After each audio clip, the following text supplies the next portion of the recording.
নমস্কার, শুভ সকাল। সকাল থেকে শুরু করে রাত অবধি যে মানুষটার কথা, কবিতা, গান আমাদের মনের মধ্যে বাজতে থাকে তিনিই তো রবীন্দ্রনাথ, আমাদের প্রাণীর কবি। আজকে আসুন না তারই গানে গানে আমাদের এপিসোডটা শুরু হোক। আজকে আমাদের মনের জানালায় যাকে পেয়ে গেছি তার সঙ্গে একটুখানি আলাপ করে নেব। আমাদের সঙ্গে আছেন নন্দিনী অধিকারী। দিদি, আপনাকে স্বাগত জানাই আমাদের মনের জানালায়। কেমন আছেন বলুন? খুব ভালো আছি এবং আজ এখানে আসতে পেরে বড়ই আনন্দ লাগছে, বড় ভালো লাগছে। এরকম একটা পরিবেশে রবীন্দ্রনাথকে শ্রদ্ধা জানাবো এবং তারই গানে, তারই পুজো, এর থেকে আর বড় পাওনা কি হতে পারে। তাই তো, রবি ঠাকুরকে আমার মনে হয় যে তার লেখা কবিতা বা গান দিয়েই তাকে শ্রদ্ধা জানানোটাই সব থেকে ভালো লাগে আমাদের। আর তো কিছু নেই আমাদের। একদম সত্যি কথা। যারা যন্ত্রসঙ্গতে আছেন তাদের সঙ্গে আলাপ করে নেব। আমাদের সঙ্গে কিবোর্ডে আছেন সুমন রায়, তবলায় সৈকত ব্যানার্জি, নমস্কার, অক্টোপ্যাডে অনির্বাণ ভট্টাচার্য। আপনাদেরও সকলকে স্বাগত জানাই আমাদের মনের জানালায়। প্রথম দিদির কাছে যাব। দিদি, কি গান শুনবো? পরপর দুটো গান শুনে নি। আজকে আমি আমার শ্রদ্ধাঞ্জলি সাজিয়েছি মূলত পূজা পর্যায়ের গানেই। আমার কাছে রবীন্দ্রনাথের পূজা পর্যায়ের গান পূজারই সমান, অতএব সেই জন্যই পূজা পর্যায়ের গানই আমি বেছেছি। পূজা পর্যায় এবং বিচিত্র পর্যায় একটি গান। প্রথম দুটো গান শুনে নি, তারপর অনেক গল্প হবে। নিশ্চয়ই।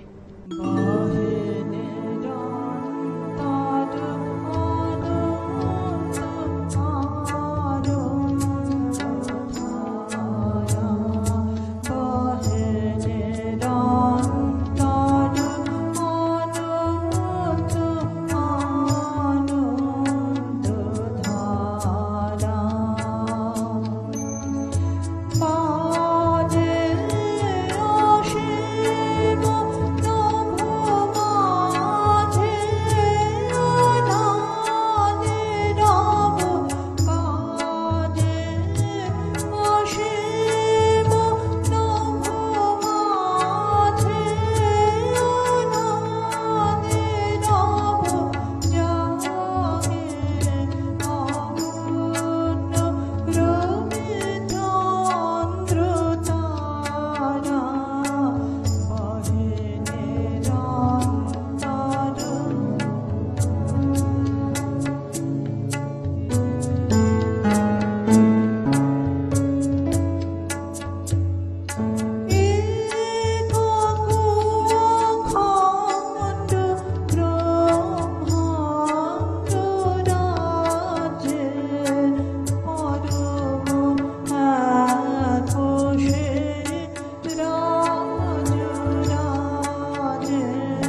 ভালো লাগছে শুনতে। আরো কিছুক্ষণ থাকবো নিশ্চয়ই, কারণ এই ভালো লাগা সে সবার নয়। এরপর দিদি কি শোনাবেন আপনি? আরও একটি পূজা পর্যায়ের গানই শোনাবো। বেশ, শুনে নেব আমরা।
ভীষণ ভালো লাগা, অনেক মুগ্ধতা।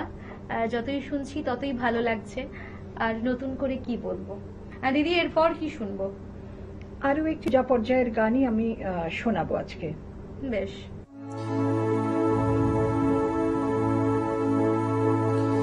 অমল কমল সবুজে জলের কোলে আনন্দে রহে ফুটিয়া। অমল কমল সবুজে জলের কোলে আনন্দে রহে ফুটিয়া। ফিরে না সে কবু আলায়ে কোথায়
গানের চর্চাটা এটা কবে থেকে, ভীষণ ছোটবেলা থেকেই কি? একেবারে ছোটবেলা থেকেই আমার গানের চর্চা। আমার প্রথম এবং প্রধান অনুপ্রেরণা আমার মা এবং বাবা। আমার বাড়িতে গানের চর্চা ছিল, এখনো আছে। আমি মায়ের মুখেই রবীন্দ্রসঙ্গীত শুনে আমি বড় হয়েছি। মা কোনোদিনও ধরা বাঁধা গতে বাঁধা গান শেখা হয়তো শিখে ওঠেননি, কিন্তু তার গাওয়া গানই প্রথম কানে নিয়ে আমার বড় হওয়া। আমরা যখন অ আ ক খ শিখি সেটাও কিন্তু মায়ের হাত ধরে একদম শিখি। একদম ঠিক আর আমার মনে সেভাবেই। হয় যে মায়ের থেকে যা কিছুই শিখবো সেটাই আমাদের কাছে সব থেকে বেশি ভালো শেখার, কারণ তিনিই তো মুখে কথা ফুটিয়ে দেন। তার থেকেই তো আমরা একটু একটু করে বড় হতে শুরু করি, একটু একটু করে শিখতে শুরু করি। আজকে শেষ পরিবেশনায় কি থাকবে? শেষ পরিবেশনায় আমার একটি বিচিত্র পর্যায়ের গান, একেবারে শেষ বেলাকার গান। বেশ।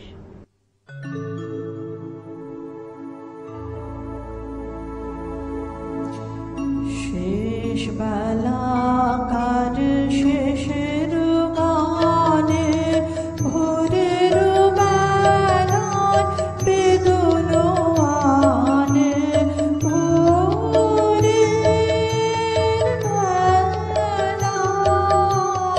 বেদন আনে, শেষের গানে শেষ বেলাকার শেষের গানে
ভালো লাগলো আজকের এপিসোড, এবং যারা দেখছেন তাদেরও নিশ্চয়ই ভীষণ ভালো লাগছে। অনেক ভালো লাগলো দিদি আপনার সঙ্গে এরকম একটা ভালো সময় কাটালাম, ভালো কিছু গান শুনলাম, রবি ঠাকুরের গান। ভালো থাকুন আপনি, সুস্থ থাকুন। আমারও খুব ভালো লাগলো, এবং আমার সাথে যারা সহযোগিতা করলেন তাদেরকে আমার প্রণাম, আমার নমস্কার। তারা না থাকলে আজ আমার এপিসোড হয়তো সার্থক হতো না। আপনাদের সকলকে সত্যি তো নমস্কার। একটা ভালো জিনিস প্রেজেন্ট করার জন্য তার সঙ্গে সমস্ত কিছুই একদম। অঙ্গাঙ্গিকভাবে দরকার। সবাই ভালো থাকুন, সুস্থ থাকুন, দেখা হবে আগামী এপিসোডে। ধন্যবাদ।